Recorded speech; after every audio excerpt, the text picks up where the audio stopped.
জান্নাতে যাওয়া সহজ, এটারে কেন কঠিন আপনারা? বাপ মারা গেলে 3 দিন 40 কেন করেন? কেন ইসলামটাকে কঠিন বানান? কবরে দেওয়ার আগেই একজন কয় তাড়াতাড়ি এলান কর, জামুর কি মসজিদে তোর বাপের মিলাদটা কবে? এলান করে দে কবরস্থানে। আর এলাকার সবচেয়ে সম্ভ্রান্ত ব্যক্তিরা এই পচা এতিম মিসকিনের খাদ্যটা খাওয়ার জন্য ভিক্ষুকের মতো মসজিদে খাড়ায় থাকে। সবচেয়ে সম্ভ্রান্ত ব্যক্তি। লজ্জা শরম করেন আপনার? আমারে বলতে পারেন না আমি খাই না। যেদিন থেকে ওলাম ওস্তাদরা বলছে এগুলা খাইলে দিল মইরা যায়, আমার মনেও নাই কবে খাইছি সর্বশেষ। এই জন্য আমি জোর দিয়া বলতেছি। কি মরা ব্যক্তির বিরিয়ানি বলবেন আর কি সিন্নি আর জিলাপি বলবেন, কয় বছর খাই না আমার মনেও নাই। আপনার সন্তানকে এটা থেকে বাঁচান, এর মেধা নষ্ট করছেন আপনি। এতিমদের খাবার ভিক্ষুকের মতো বড় লোকরা এসে খায়। আর দেখবেন এই খানাটা খুব আগ্রহ নিয়ে যায়, যে এটা একটা মানে খুব স্পেশাল, আগ্রহ নিয়ে যায়, শরম লজ্জাও নাই। বরকতি না? এই 3 দিন 40 এগুলা বেদাত। বলেন কি এই বেদাত করা যাবে না? করবেন? আর না তো কইতেছেন আপনার আব্বা মারা গেল করবেন। এই বেদাত থেকে সমাজ বাঁচান, ইনশাআল্লাহ ঈমান পাকাপুক্ত করে জান্নাতে যেতে পারবো আমরা। তো নবীজি সাল্লাল্লাহু আলাইহি সাল্লাম বললেন হাউজে কাউসারের সামনে আমি বলবো কি এরা বেদাতি করছে, যা সরা, দেখতেও চাই না চেহারা। এবার বুখারী শরীফের একটা হাদিস শুনেন, যারা ভণ্ড পীরদেরকে খানকা বানানোর জন্য জায়গা দেন, আপনারা শুনেন মন দিয়ে। নবীজি বলেন মান আহদাসা হাদাসান আও আওয়া মুহদিসা, বুখারী শরীফের 1870 নম্বর হাদিসের বর্ণনা। নবীজি বলেন কেউ যদি বেদাত বানায় ইসলামের মধ্যে, অথবা কোন মানুষ যদি বেদাতিকে জায়গা দেয়, আশ্রয় দেয়, প্রশ্রয় দেয়, কেউ নি হুজুর আমার একদম জানের জান পিসাব, তো এটা জায়গা দিছি, আমার 1 কাঠা জায়গা দিয়ে দিছি, তো উনি খানকা খুইলা বেদাতের গোডাউন খুইলা এই জায়গায় খুলছে।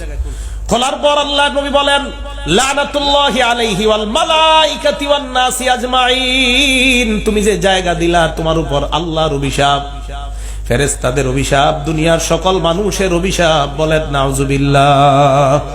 যেই ব্যক্তি কোন বেদাতি কর্মকাণ্ডের জন্য আশ্রয় প্রশ্রয় জায়গা দেয়, তার উপর আল্লাহর অভিশাপ, ফেরেশতাদের অভিশাপ, সকল মানুষের অভিশাপ।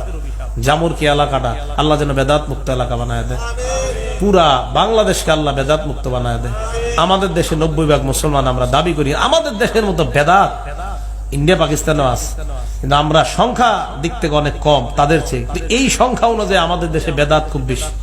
নদীর ওই পারে প্রচুর আছে, আমাদের চিটাঙে প্রচুর আছে, এই এলাকার খবর জানি না। থাকলে চেষ্টা করবেন, নবীজি নিজ হাতে কাটছে, তো বাকিটাকে আমি বুঝাই দিতে কি করবেন? রাসূল করিম সাল্লাল্লাহু আলাইহি সাল্লাম বললেন বেদাতিকে যদি কেউ আশ্রয় প্রশ্রয় দেয়, তার উপর আল্লাহর অভিশাপ, ফেরেশতাদের অভিশাপ, সকল মানুষের অভিশাপ। আল্লাহ আমাদের সকলকে বেদাতি কর্মকাণ্ড করা, বেদাত আমাদের বুঝাইতে হবে, আমাদের রাষ্ট্রপ্রধান যারা তাদেরকে বুঝাইতে হবে যে এই বেদাতি কর্মকাণ্ড আপনারা বন্ধ করেন, তো দেশের উপর শান্তি আসবে। সবাইকে বুঝাইতে হবে যে বেদাত শিরিক দেশে অশান্তি আনে, বেদাত শিরিক দেশে শান্তির পথে বাধা। টেলিভিশন সিনেমা তো আসি, কিন্তু শিরিক বেদাত এগুলো শান্তির পথে বাধা। আল্লাহ আমাদের এলাকা পুরা সমাজকে বেদাত মুক্ত সমাজ করার তৌফিক দান করেন। 11 নম্বর কথা, সাহাবায়ে কেরাম যেই জায়গায় বেদাত দেখতেন ওখান থেকে দৌড়ে পালাইতেন। দলিল আবু দাউদ শরীফের 538 নম্বর হাদিস। আব্দুল্লাহ ইবনে ওমর রাদিয়াল্লাহু তাআলা আন এক মসজিদে গেছে যোহর নামাজ অথবা আসর নামাজ পড়তে। যাওয়ার পর দেখো এই জায়গায় বেদাত। আব্দুল্লাহ ইবনে ওমর কয় তাড়াতাড়ি আমার এই জায়গা থেকে সরাও, মানুষরা দলিল দিবে নবীর সাহাবা বেদাতের কর্মকাণ্ডে ছিল। আমি নবীর সাহাবা প্রমাণ হতে চাই না, এই জায়গায় যদি আমি থাকি আমাকে প্রমাণ বানায় তারা বেদাতি কর্মকাণ্ড পরিচালনা করবে। তাহলে বেদাত যেই জায়গায় হয় যদি বাধা দিতে পারেন দিবেন, না পারলে নিজেই পালাবেন। যদি দেখেন আপনি ওই বেদাতের মধ্যে লিপ্ত হয়ে যাওয়ার সম্ভাবনা, বাস ওখান থেকে সরে আসেন। 12 নাম্বার বেদাতের ব্যাপারে উলামায়ে কেরামের বক্তব্য। ইমাম মালিক বলেন কোন ব্যক্তি যদি ইসলামের মধ্যে নতুন একটা বেদাত বানায়, ওই ব্যক্তি কেমন যেন বলতে চায় আন্না মুহাম্মাদান খানা রিসালা, আল্লাহ নবী তার দায়িত্ব পালনে কিছুটা খেয়ানত করে গেছে। নবী খেয়ানত করে যাওয়ার কারণে হযরতে নতুন একটা বানায় ইসলাম পরিপূর্ণ করছে। ইমাম মালিক বলেন ইসলামের মধ্যে নতুন কিছু যদি কেউ বানায়, ওই ব্যক্তি বলতে চায় নবী মনে হয় দায়িত্ব ঠিক মতো পালন করে যাইতে পারে নাই, তাই আমি পরিপূর্ণ করলাম। হ্যাঁ, ইমাম মালিক বলছেন কেউ যদি ইসলামে নতুন বেদাত বানায় তো বুঝতে হবে এই ব্যক্তি নবীর রিসালাত নবুয়তের উপরে সে প্রশ্নবিদ্ধ করছে নবীরে, যে নবী মনে হয় দায়িত্ব করে নাই দেখে তো সে আরেকটা বানাইছে। এ হলো 12 নম্বর কথা। এবার বেদাতের ব্যাপারে একটা কথা বলি, এটা ঘরের দরজায় লিখে রাখবেন, বাইরের সময় এটা পড়বেন, ঢুকার সময় পড়বেন, তাহলে আর বেদাত হবে না আপনার দ্বারা। কি?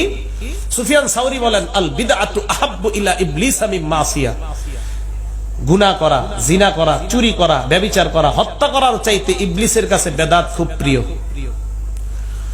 ইবলিসের চেলারা গিয়া কয় এলাকায় হত্যা হয়েছে, ও আচ্ছা দেখ ব্যাপার না, এটা হওয়ারই কথা, চুরি হয়েছে, যাক ভালো, তুই ভালো কাজ করছো, চুরি তো শয়তানি করায়, জিনা হয়েছে হুজুর, হ্যাঁ ভালো কাজ করছো, হুজুরের এলাকায় একটা বেদাতের খানকা হয়েছে, কয় কি, এটা তো সবচেয়ে খুশির সংবাদ। ইবলিস কয়, তো ইবলিস কেন খুশির সংবাদ? ইবলিস ভালো করে জানে, ফাইন্নাল মাসিয়াতা ইউতাবু মিনহা, কথাটা মন দিয়ে শুনেন, গুনাহ থেকে তওবা করলে আল্লাহ মাফ করে দেয়, কিন্তু বেদাত থেকে তওবা করে না, কারণ বেদাতি মনে করে আমি হকের উপরে আছি, তাই তওবা করার নসিব হয় না।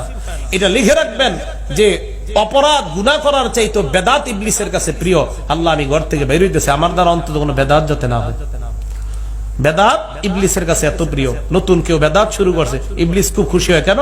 ইবলিস জানে এই লোক তো জীবনে তওবা করবে না, এরে যতই আরিফ বিন হাবিব বুঝাক, এটা আপনার বাপ দাদার মিলাদ, আপনার বাপ দাদার এই দুরুদ, এটা পড়েন না, এটা পড়েন না, এটা পড়েন না, এরপর বলবো থুর আমার বাপ দাদা কি ভুল করছে। ওলামায়ে কেরাম যত বুঝাবে, ভাই এই নিচেরা বানানো দুরুদ এটা বেদাত, এটা করেন না, তারপর বলবো আমার আব্বা কি ভুল করছে, না আপনার আব্বা একদম ফেরেশতা, উনি ভুল করতেই পারে না। এ হলো 12 নাম্বার। 13 নাম্বার শেষ কথা, এই হাদিসটা মন দিয়ে সবাই শুনলেন, কি ভয়ঙ্কর একটা হাদিস, মুসলিম শরীফের 4678 নম্বর হাদিস।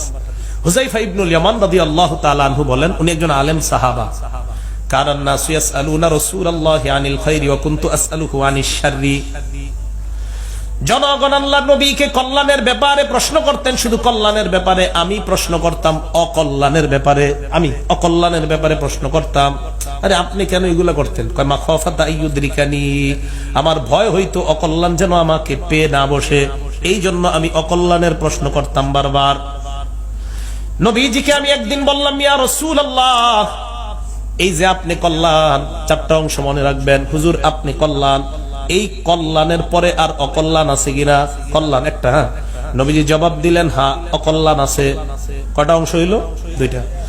সাহাবা হুযায়ফা বললেন, ফাহাল বাদা যালিকা শাররি খায়রুন, হুজুর এই অকল্যাণের পরে আবার কল্যাণ আছে কিনা? এবার দেখেন নবীজি কয়, হ্যাঁ আছে। বলেন এটার নাম বলেন। তবে নবীজি বললেন, এই কল্যাণের মাঝে ধোঁয়া আছে, ধোঁয়া। এখানে লাইট জ্বলতেছে, বলেন তো মাঠের মধ্যে একটু ধোঁয়া হইলে লাইটিং এর আলোর মধ্যে সামান্য পরিবর্তন আসবে কি আসবে না? নবীজি বললেন কল্যাণ, অকল্যাণ, কল্যাণ, তবে এই কল্যাণের মাঝে ধোঁয়া। মন দিয়ে শুনেন। সাহাবা বললেন, হুজুর ধোঁয়া আবার কি? বুঝি নাই। হাদিসে ওমা দাখানুহু ইয়া রাসূলুল্লাহ, হুজুর ধোঁয়াটা কি? নবীজি বললেন, কওমুন ইয়াস্তান্নুনা বিগাইরি সুন্নতি, একদল মানুষ আমার সুন্নত ছাড়া, আমার পদ্ধতি ছাড়া অন্য পদ্ধতি অবলম্বন করবে আর দাবি করবে আমি আশিক রাসূল, আমার পদ্ধতি ছাড়া অন্য পদ্ধতিতে চলবে। ভাইও বেদাত করেন না, বাবারা বেদাত করেন না। নবীজি বলেন, আমার পদ্ধতি ছাড়া অন্য পদ্ধতিতে চলবে একদল মানুষ। ওয়ায়াহদুনা বিগাইরি হাদি, আমার হেদায়েত ছাড়া অন্য হেদায়েত গ্রহণ করবে। সাহাবা প্রশ্ন করলেন, ইয়া রাসূলুল্লাহ, তারা দেখতে কেমন? নবীজি বলেন, তারা দেখতে আমার চামড়ার মতো হবে, আবার কথা বলবে আমাদের মুখের মতোই কথা। এবার সাহাবা বললেন, হুজুর কল্যাণ, অকল্যাণ, কল্যাণ, ধোঁয়াযুক্ত কল্যাণ, এই কল্যাণের পরে আবার অকল্যাণ আছে কিনা? নবীজি বললেন, হ্যাঁ অকল্যাণ আছে। এই অকল্যাণের মাঝে আমরা আছি, বলেন নাউজুবিল্লাহ। সাহাবা বললেন, হুজুর ওই অকল্যাণের ব্যাপারে একটু বলেন। আল্লাহর নবী বললেন, এই অকল্যাণটা হলো দুআতুন আলা আবওয়াবি জাহান্নাম, অসংখ্য অগণিত আহ্বানকারী আমাকে, এই আমি একজন আরিফ বিন হাবিবকে অসংখ্য অগণিত আহ্বানকারী জাহান্নামের দরজার দিকে ডাকে। ভাই আপনাদের প্রত্যেককে অসংখ্য আহ্বানকারী জাহান্নামের দরজা সমূহের দিকে ডাকে। নবীজি বলেন, এই অকল্যাণের মাঝে অসংখ্য আহ্বানকারী তোমাদেরকে জাহান্নামের দিকে ডাকবে, একজনকে অসংখ্য আহ্বানকারী জাহান্নামের দরজার দিকে ডাকবে। সাহাবা কয়, ইন্না লিল্লাহি, হুজুর ওই ভয়ঙ্কর জামানা যদি আমি পাই কি করবো? উনি কি পাইছে? পায় নাই, কিন্তু নবীর ওই যুগে বলছে যদি পাই কি করবো? নবীজি বললেন, তুমি এক কাজ করবা, তালজামু জামাআতাল মুসলিমিনা ওয়া ইমামাহুম, মুসলমানদের সর্ববৃহৎ দল এবং তাদের নেতার সাথে আঁকড়ে থাকবা। সাহাবা বললেন, হুজুর সর্ববৃহৎ দল আর তাদের নেতা যদি না থাকে, আল্লাহ নবী বললেন, তাহলে আলাইকা আন তাআদ্দা আলা আসলি শাজারা, যে দাঁত দিয়ে হাড্ডি চাবায়া খাও, মারির দাঁত, চোয়ালের দাঁত, ওই মারির দাঁত দিয়ে গাছের শিকড় মজবুত কইরা ধইরা, কেউ যেন তোমাকে না দেখে, তোমার ঈমান তুমি বাঁচাও। তোমার ঈমান ওই জায়গায় গিয়ে হলো বাঁচাও। ভাইও বলেন তো, আমাকে আপনাকে জাহান্নামের দরজার দিকে একজন ডাকে না অসংখ্য? বাইর হইবেন ঘর থেকে, সুদ ডাকতেছে, ঘোষ ডাকতেছে, জুয়া ডাকতেছে, সিনেমা ডাকতেছে, বেদাত ডাকতেছে, শিরিক ডাকতেছে। সহজ হিসাব, সল্লু খামসাকুম, 5 ওয়াক্ত নামাজ পড়েন, সুমু শাহরাকুম, রমজানের রোজা রাখেন, এদিক সেদিক এত যাওয়া দরকার নাই। ফামুতু ওয়াদখুলু জান্নাতা রাব্বিকুম, নবীজি বলছে এক রাস্তা, এটার উপরে চলেন না আপনি। আরে এত কিছু কি দরকার আপনার? এটার উপর থাইকা 5 ওয়াক্ত নামাজ, রমজানের রোজা, মরেন, জান্নাতে প্রবেশ করেন। সহজটাকে আপনারা কেন কঠিন বানান? কেন 3 দিনা বানান? কেন 40 বানান? কেন ঈদ বেশিগুলা বানান? কেন ঈদের দিন রোজা রাখতে চান? কেন আপনি ইচ্ছা করে ইসলামের মধ্যে নতুন নতুন বিভিন্ন জিনিসের আবিষ্কার করবেন?